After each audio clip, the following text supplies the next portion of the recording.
Dia 15, capítulos 47 a 50 do livro de Gênesis. Capítulo 47, Jacó se estabelece no Egito. José foi dar as notícias ao faraó. Meu pai e meus irmãos chegaram de Canaã com suas ovelhas, seus bois e tudo o que lhes pertence, e estão agora em Gósen. Depois, escolheu 5 de seus irmãos e os apresentou ao faraó. Perguntou-lhes o faraó: em que vocês trabalham? Eles lhes responderam: teus servos são pastores como os nossos antepassados. Disseram-lhe ainda: viemos morar aqui por uns tempos, porque a fome é rigorosa em Canaã e os rebanhos de teus servos não têm pastagem. Agora, por favor, permite que teus servos se estabeleçam em Gósen. Então o faraó disse a José: seu pai e seus irmãos vieram a você e a terra do Egito está à sua disposição. Faça com que seu pai e seus irmãos habitem na melhor parte da terra. Deixem-os morar em Gósen. E se você vê que alguns deles são competentes, coloque-os como responsáveis por meu rebanho. Então José levou seu pai ao faraó e o apresentou a ele. Depois Jacó abençoou a faraó e este lhe perguntou: quantos anos o senhor tem? Jacó respondeu ao faraó: são 130 anos da minha peregrinação. Foram poucos e difíceis e não chegaram aos anos da peregrinação dos meus antepassados. Então Jacó abençoou o faraó e retirou-se. José instalou seu pai e seus irmãos e deu-lhes propriedade na melhor parte das terras do Egito, na região de Ramsés, conforme a ordem de Faraó. Providenciou também sustento para o seu pai, para seus irmãos e para toda a sua família, de acordo com o número de filhos de cada um. Os anos de fome. Não havia mantimento em toda a região, pois a fome era rigorosa. Tanto o Egito como Canaã desfaleciam por causa da fome. José recolheu toda a prata que circulava no Egito e em Canaã, dada como pagamento do trigo que o povo comprava, e levou-a ao palácio de Faraó. Quando toda a prata do Egito e de Canaã se esgotou, todos os egípcios foram suplicar a José: dá-nos comida, não nos deixes morrer só porque a nossa prata acabou. E José lhes disse: tragam então seus rebanhos e em troca lhes darei trigo, uma vez que a prata de vocês acabou. E trouxeram a José os rebanhos e ele deu-lhes trigo em troca de cavalos, ovelhas, bois e jumentos. Durante aquele ano inteiro, o sustentou em troca de todos os seus rebanhos. O ano passou e no ano seguinte voltaram a José dizendo: não temos como esconder de ti, meu senhor, que uma vez que a nossa prata acabou e os nossos rebanhos lhes pertencem, nada mais nos resta para oferecer, a não ser os nossos próprios corpos e as nossas terras. Não deixes que morramos e que as nossas terras pereçam diante dos teus olhos. Compra-nos e compra as nossas terras em troca de trigo, e nós, com as nossas terras, seremos escravos do faraó. Dá-nos sementes para que sobrevivamos e não morramos de fome, a fim de que a terra não fique desolada. Assim José comprou todas as terras do Egito para o faraó. Todos os egípcios tiveram que vender os seus campos, pois a fome os obrigou a isso. A terra tornou-se propriedade de Faraó. Quanto ao povo, José o reduziu à servidão de uma a outra extremidade do Egito. Somente as terras dos sacerdotes não foram compradas porque, por lei, esses recebiam sustento regular do faraó, e disso viviam. Por isso não tiveram que vender as suas terras. Então José disse ao povo: ouçam, hoje comprei vocês e suas terras para o faraó. Aqui estão as sementes para que cultivem a terra, mas vocês darão a 5ª parte de suas colheitas ao faraó. Os outros 4/5 ficarão para vocês como sementes para os campos e como alimento para vocês, seus filhos e os que vivem em suas casas. Eles disseram: meu senhor, tu nos salvastes a vida. Visto que nos favoreceste, seremos escravos do faraó. Assim, quanto à terra, José estabeleceu o seguinte decreto no Egito, que permanece até hoje: 1/5 da produção pertence ao faraó. Somente as terras dos sacerdotes não se tornaram propriedade do faraó. O último desejo de Jacó. Os israelitas se estabeleceram no Egito, na região de Gósen. Lá adquiriram propriedades, foram prolíferos e multiplicaram-se muito. Jacó viveu 17 anos no Egito, e os anos da sua vida chegaram a 147. Aproximando-se da hora de sua morte, Israel chamou seu filho José e lhe disse: se quer agradar-me, põe a mão debaixo da minha coxa e prometa que será bondoso e fiel comigo. Não me sepulte no Egito. Quando eu descansar com os meus pais, leve-me daqui do Egito e sepulte-me junto a eles. José respondeu: farei como o Senhor me pede. Mas Jacó insistiu: jure-me. E José lhe jurou, e Israel curvou-se apoiado em seu bordão. Capítulo 48. Jacó abençoa Manassés e Efraim. Algum tempo depois disseram a José: seu pai está doente. E ele foi vê-lo, levando consigo seus 2 filhos, Manassés e Efraim. E anunciaram a Jacó. Seu filho José veio vê-lo. Israel reuniu suas forças e assentou-se na cama. Então disse Jacó a José: O Deus Todo-Poderoso apareceu-me em luz na terra de Canaã e ali me abençoou, dizendo: Eu farei prolífero e o multiplicarei. Farei de você uma comunidade de povos, e darei esta terra por propriedade perpétua aos seus descendentes. Agora, pois, os seus 2 filhos que lhes nasceram no Egito, antes da minha vinda para cá, serão reconhecidos como meus. Efraim e Manassés serão meus, como são meus Rubens e Simeão. Os filhos que lhes nascerem depois deles serão seus, serão convocados sob o nome dos seus irmãos para receberem sua herança. Quando eu voltava de Padã, para minha tristeza Raquel morreu em Canaã, quando ainda estávamos a caminho a pouca distância de Efrata. Eu a sepultei ali, ao lado do caminho para Efrata, que é Belém. Quando Israel viu os filhos de José, perguntou: Quem são estes? Respondeu José a seu pai: São os filhos que Deus me deu aqui. Então Israel disse: Traga-os aqui para que eu os abençoe. Os olhos de Israel já estavam enfraquecidos por causa da idade avançada, e ele mal podia enxergar. Por isso José levou seus filhos para perto dele, e o seu pai os beijou e os abraçou. E Israel disse a José: Nunca pensei que veria sua face novamente, e agora Deus me concede ver também os seus filhos. Em seguida José os tirou do colo de Israel e curvou-se rosto em terra. E José tomou os 2, Efraim à sua direita, perto da mão esquerda de Israel, e Manassés à sua esquerda, perto da mão direita de Israel, e os aproximou dele. Israel, porém, estendeu a mão direita e a pôs sobre a cabeça de Efraim, embora este fosse o mais novo, e cruzando os braços, pôs a mão esquerda sobre a cabeça de Manassés, embora Manassés fosse o filho mais velho. E abençoou a José, dizendo: Que o Deus a quem serviram meus pais Abraão e Isaque, o Deus que tem sido meu pastor em toda a minha vida até o dia de hoje, o anjo que me redimiu de todo o mal, abençoe estes meninos. Sejam eles chamados pelo meu nome e pelos nomes de meus pais, Abraão e Isaque, e cresçam muito na terra. Quando José viu seu pai colocar a mão direita sobre a cabeça de Efraim, não gostou. Por isso pegou a mão do pai, a fim de mudá-la da cabeça de Efraim para a de Manassés. E lhe disse: Não, meu pai, este aqui é o mais velho, põe a mão direita sobre a cabeça dele. Mas seu pai recusou-se e respondeu: Eu sei, meu filho, eu sei. Ele também se tornará um povo, também será grande. Apesar disso, seu irmão mais novo será maior do que ele, e seus descendentes se tornarão muitos povos. Assim, Jacó os abençoou naquele dia, dizendo: O povo de Israel usará os seus nomes para abençoar uns aos outros com esta expressão: Que Deus faça a você como fez a Efraim e a Manassés. E colocou Efraim à frente de Manassés. A seguir, Israel disse a José: Estou para morrer, mas Deus estará com vocês e os levará de volta à terra de seus antepassados. E a você, como alguém que está acima de seus irmãos, dou a região montanhosa que tomei dos amorreus com a minha espada e com o meu arco. Capítulo 49. Jacó abençoa os seus filhos. Então Jacó chamou seus filhos e disse: Ajuntem-se ao meu lado para que eu lhes diga o que lhes acontecerá nos dias que virão. Reúnam-se para ouvir, filhos de Jacó. Ouçam o que diz seu pai Israel. Ruben, você é meu primogênito, minha força, o primeiro sinal do meu vigor, superior em honra, superior em poder. Turbulento como as águas, já não será superior, porque você subiu à cama de seu pai, ao meu leito, e a desonrou. Simeão e Levi são irmãos. Suas espadas são armas de violência, que eu não entre no conselho deles, nem participe da sua assembleia, porque em sua ira mataram homens, e a seu bel prazer aleijaram bois, cortando-lhes o tendão. Maldita seja a sua ira tão tremenda, e a sua fúria tão cruel. Eu os dividirei pelas terras de Jacó, e os dispersarei em Israel. Judá, seus irmãos o louvarão. Sua mão estará sobre o pescoço dos seus inimigos. Os filhos de seu pai se curvarão diante de você. Judá é um leão novo. Você vem subindo, filho meu, depois de matar a presa. Como um leão, ele se assenta e deita-se como uma leoa. Quem tem coragem de acordá-lo? O cetro não se apartará de Judá, nem o bastão de comando de seus descendentes, até que venha aquele a quem ele pertence, e a ele as nações obedecerão. Ele amarrará seu jumento a uma videira, e o seu jumentinho ao ramo mais seleto. Lavará no vinho as suas roupas, no sangue das uvas as suas vestimentas. Seus olhos serão mais escuros que o vinho, seus dentes mais brancos que o leite. Zebulon morará à beira do mar, e se tornará um porto para os navios. Suas fronteiras se estenderão até Sidom, Issacar é um jumento forte, deitado entre as suas cargas.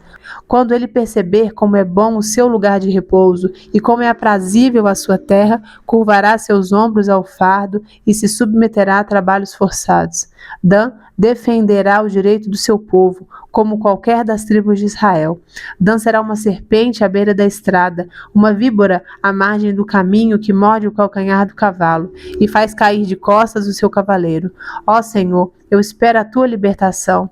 Gade será atacado por um bando, mas é ele que o atacará e o perseguirá. A mesa de Azer será farta, ele oferecerá manjares do rei. Naftali é uma gazela solta que por isso faz festa. José é uma árvore frutífera à beira de uma fonte, cujos galhos passam por cima do muro. Com rancor, arqueiros o atacaram, atirando-lhe flechas com hostilidade, mas o seu arco permaneceu firme. Os seus braços fortes ágeis para atirar, pela mão do poderoso de Jacó, pelo nome do pastor, a rocha de Israel, pelo Deus de seu pai, que ajuda você, o Todo-Poderoso que o abençoa, com bênçãos dos altos céus. Bênçãos das profundezas, bênçãos da fertilidade e da fartura. As bênçãos de seu pai são superiores às bênçãos dos montes antigos, às delícias das colinas eternas. Que todas essas bênçãos repousem sobre a cabeça de José, sobre a fronte daquele que foi separado de entre os seus irmãos. Benjamim é um lobo predador. Pela manhã devora a presa e à tarde divide o despojo. São esses os que formaram as 12 tribos de Israel. E foi isso que seu pai lhes disse ao abençoá-los, dando a cada um uma bênção que lhe pertencia. A morte de Jacó. A seguir, Jacó deu-lhes estas instruções: Estou para ser reunido aos meus antepassados. Sepultem-me junto aos meus pais na caverna do campo de Efron, o Hitita, na caverna do campo de Macpela, perto de Manre, em Canaã, campo que Abraão comprou de Efron, o Hitita, como propriedade para a sepultura. Ali foram sepultados Abraão e Sara, sua mulher, e Isaque e Rebeca, sua mulher. Ali também sepultei Lia. Tanto o campo como a caverna que nele está foram comprados dos hititas. Ao acabar de dar essas instruções a seus filhos, Jacó deitou-se, expirou e foi reunido aos seus antepassados. Capítulo 50. José atirou-se sobre seu pai, chorou sobre ele e o beijou. Em seguida deu ordens aos médicos que estavam ao seu serviço que embalsamassem seu pai Israel, e eles o embalsamaram. Levaram 40 dias completos, pois esse era o tempo para o embalsamento, e os egípcios choraram sua morte 70 dias. Passados os dias de luto, José disse à corte de Faraó: Se posso contar com a bondade de vocês, falem com Faraó em meu favor. Digam-lhe que meu pai fez-me prestar-lhe o seguinte juramento: Estou à beira da morte. Sepultem-me no túmulo que preparei para mim na terra de Canaã. Agora, pois, peçam-lhe que me permita partir e sepultar meu pai, logo depois voltarei. Respondeu-lhe o Faraó: Vá e faça o sepultamento de seu pai, como este o fez jurar. Então José partiu para sepultar seu pai. Com ele foram todos os conselheiros do Faraó, as autoridades de sua corte e todas as autoridades do Egito. E além dele, todos os da família de José e os seus irmãos e todos os da casa de seu pai. Somente as crianças, as ovelhas e os bois foram deixados em Gósen. Carruagens e cavaleiros também o acompanharam. A comitiva era imensa.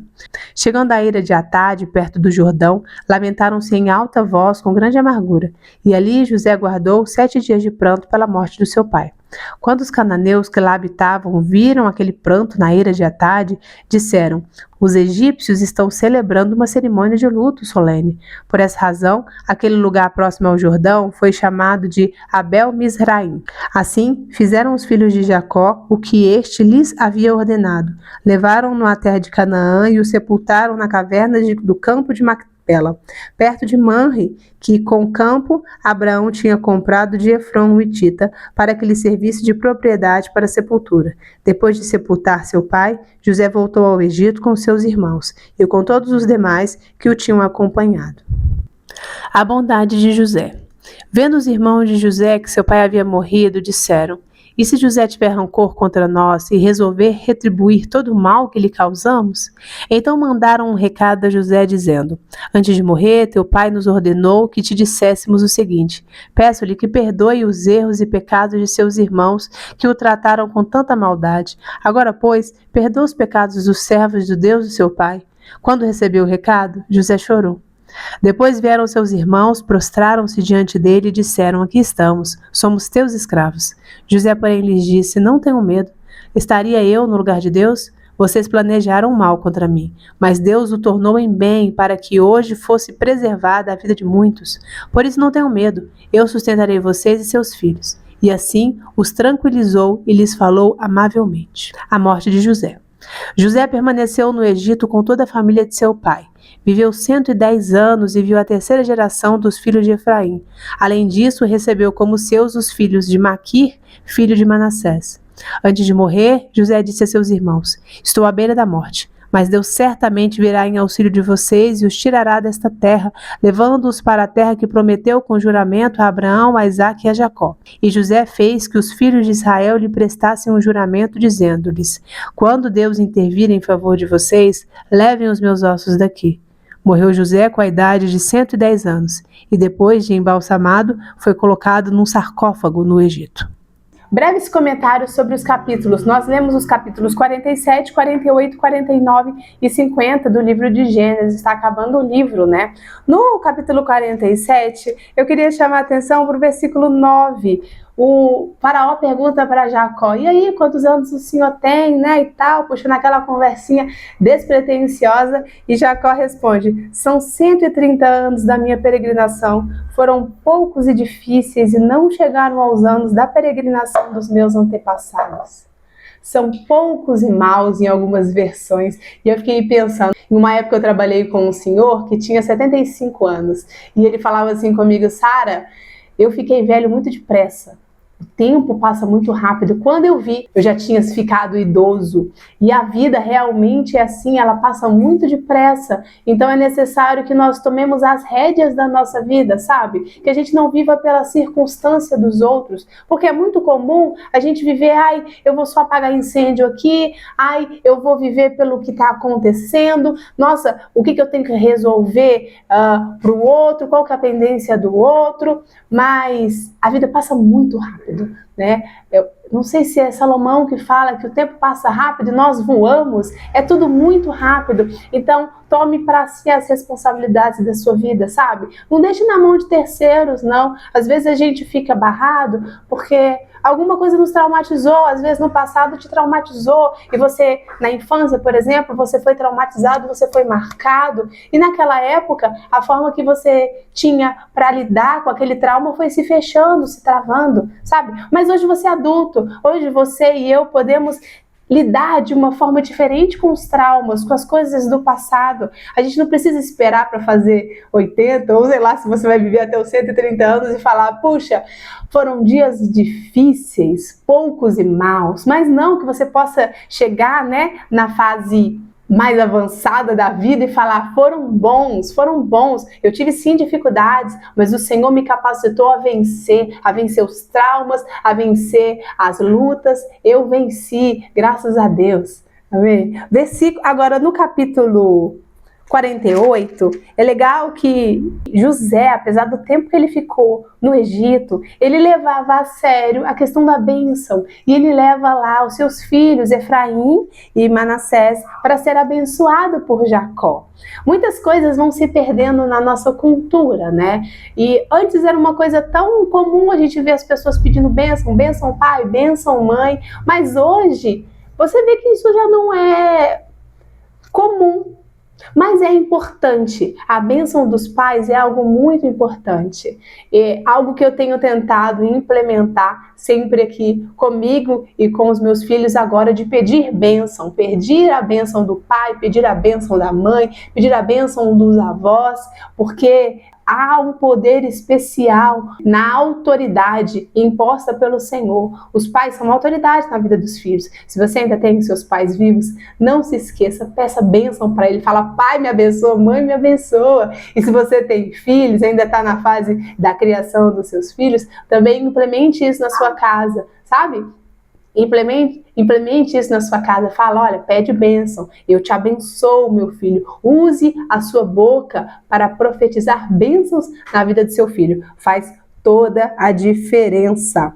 No capítulo 49, Jacó tá morrendo, né? E aí ele vem e lança a bênção, ele vai abençoar, a gente estava falando sobre o poder da bênção, e ele vai abençoar cada um dos seus filhos. 12 filhos, haja bênção. Mas aí eu queria chamar a atenção para o versículo 10, a bênção que ele faz para Judá. E ele fala: o cetro não se apartará de Judá, nem o bastão de comando de seus descendentes, até que venha aquele a quem ele pertence, e a ele as nações obedecerão. Jacó teve 12 filhos. O primeiro, mais velho, era Rubem, e teoricamente ele que deveria receber a bênção, né, da primogenitura, mas ele teve um caso com a mulher de Jacó, né? Ele se deitou com Bila, então ele perdeu a primogenitura. Aí os dois próximos filhos eram Simeão e Levi, que eram irmãos, mas que fizeram aquele ataque lá, aquele ataque lá que teve no caso de Tamar, e eles mataram e eles que encabeçaram a matança da cidade toda.